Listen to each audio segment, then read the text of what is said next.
पण मी लाईव्हमध्ये सांगून देतो. ऑटोनॉमस कॉलेज म्हणजे असं कॉलेज जे स्वतःचा सिलेबस स्वतः डिझाइन करतात, स्वतःचे पेपर स्वतः चेक करतात आणि स्वतःच रिझल्ट डिक्लेअर करतात. म्हणजे स्वायत्त संस्था. ते एकदम स्वायत्त आहे. स्वतःवर डिपेंडेड आहे. कोणत्याही एम-एस-बी-टी किंवा कोणत्याही बोर्डवर किंवा ॲफिलिएशनवर नाही. त्यांचं कॉलेजच सगळ्या गोष्टी design, result, time table set करतात. तर अशा वेळेस काय होते, जे टीचर्स तुम्हाला शिकवतात वगैरे, जे सिलेबस शिकवला जातो, तोच मेजरली त्याच टाईपचे क्वेश्चन्स, त्याच टाईपच्या सिलेबसमधले जो हे राहतात शिकवलेल्या गोष्टी त्या पेपरमध्ये विचारल्या जातात मोस्टली. आणि एम-एस-बी-टी म्हणजे Maharashtra state of board technical education.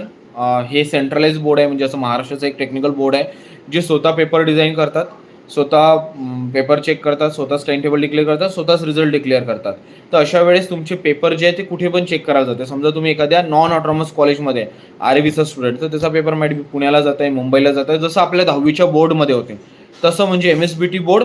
आणि आपलं ऑटोनॉमस म्हणजे असं समजा की जसं तुम्ही 9th पर्यंत होते, की तुमची शाळाच तुमचे पेपर सेट करायची.